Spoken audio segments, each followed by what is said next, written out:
गद बीहंदासीं। मिसाल तौर ते अॼु बि साईं पंहिंजे हण वण ख़र्च करे फंड को कोने को मुझे ख्याल में हिननि जो या को सरदार जी दो जिंद भाई बच्चो था हलायो अहिड़े क़िस्म जो कुझु ई कोन्हे।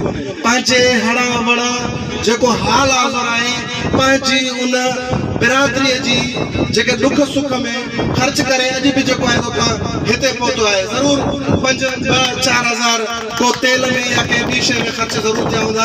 पंहिंजा बचड़ा बि ज़रूर हूंदा जो इहो 5,000 जा वञी करे उन्हनि खे किथे मानी का सुठी खारायां त इहो बि थी सघे पियो। पर न उन चयो मुंहिंजे ॿारनि सां गॾु मुंहिंजे उन पंहिंजनि माण्हुनि सां गॾु ही मुंहिंजा जेके मक़सी आहिनि इन्हनि खे बि जेको आहे तरक़ी ॾियाराइजे।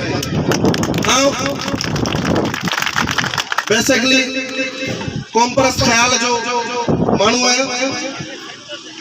Sindh United Party Karachi division जो सदर भी है। पर हिन जमाल जो जमाल शख्स है हिन जी मोहब्बत हिन जो प्यार असांखे खणी आयो आहे त हिन जा बाह बेली थियूं ऐं पंहिंजी बिरादरीअ खे जेको आहे बराबरी जे बुनियादुनि ते अॻिते खणी अचूं ऐं उन्हनि खे उहो सॼो स्पेस ॾियूं जेको बंगलनि में वेठल MNA MPs ऐं जेको आहे त माना सरदारनि ऐं नवाबनि खे मिलनि था। ईअं ई असांजा नंढा मासूम बचड़ा जेके आहिनि उहे तालीम वठनि ऐं उन्हनि खे सिहत जो जेको आहे हिकिड़ो मर्कज़ ॾेई सघूं ऐं असां उन्हनि जी ख़ुशहालीअ जे लाइ उन्हनि जे रोज़गार जे लाइ को बंदोबस्तु करे सघूं।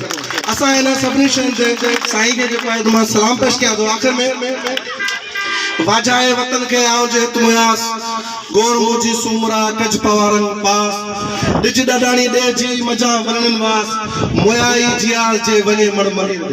मेहरबानी तवा सभनी दोस्तन।